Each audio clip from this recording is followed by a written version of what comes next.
তো দিন যায় রাত্রি যায়, ফামা কাসা ফাজনা বা জাম্বান, আবার কোনো দিন পাপ করেছে। পাপ করার পরে আবার বলছে রব্বি আজনাব তো ফাগফিরলি, প্রতিপালক আমি পাপ করেছি, তোমার ক্ষমা করো। তখন আবার আল্লাহ তাআলা বলছেন আলেম আব্দি আল্লাহ রাব্বান, আমার দাস দাসী কি জানে যে তার একজন প্রতিপালক রয়েছেন, এক ফেরুদাম্বা, যিনি পাপকে ক্ষমা করতে পারেন, কয়েক হচ্ছে যিনি শাস্তি দিতে পারেন। আসলে ক্ষমা করতে পারেন, শাস্তি দিতে পারেন, এটা জেনেই কি আমাকে বলছে? যদি জেনেই বলে গাফারতুল্লাহ, তা ক্ষমা করে দিলাম। বলতে বলতে বলছেন ফাফি ইয়াফাল ইয়াফাল মাকাদা, তার জীবনে যদি বহুবারও ঘটে থাকে আর এমন করে থাকে, আমি তাকে ক্ষমা করে দেব। এর অর্থ এই নয় যে বহুবার করতে বললেন, এর অর্থ এই যে পাপ করে যেন মানুষ নিরাশা না হয়। বহু তওবা করেছি তারপরেও সেটা হয়, বহু তওবা করেছি তারপরেও সেটা হয়।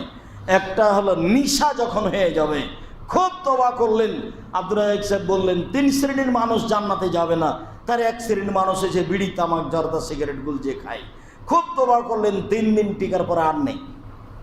বক্তব্যের এক ফাঁকে শুনলেন দাড়ি, সেদিন দাড়ি ছেড়ে দিয়েছেন, তার মানে এটা নিশা ছিল না, খারাপ লাগছিল, এখন ভালো লাগে।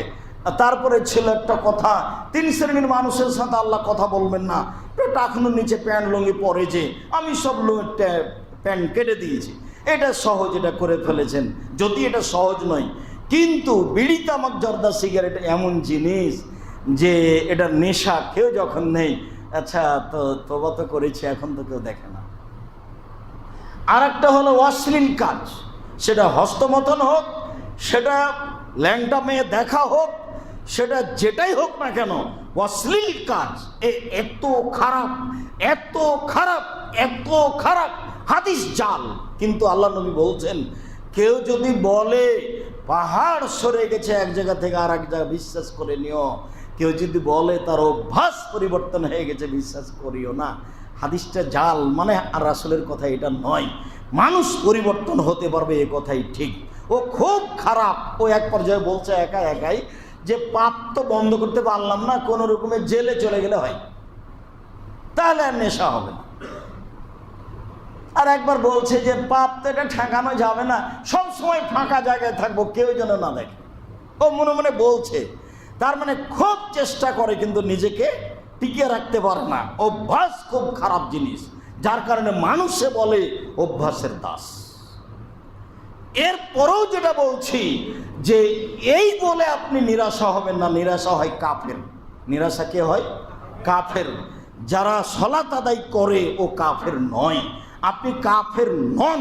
পৃথিবীর কোন যুবক, পৃথিবীর কোন যুবতী যারা আল্লাহকে বিশ্বাস করে, যারা নবীকে বিশ্বাস করে, সে যেন তার পাপের কারণে নিজেকে কাফের মনে না করে।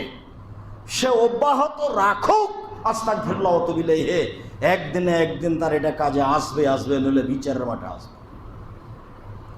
সে জীবন বাজি রেখে নিজেকে ঠেকানোর চেষ্টা করেছে। অভ্যাস খুব খারাপ জিনিস।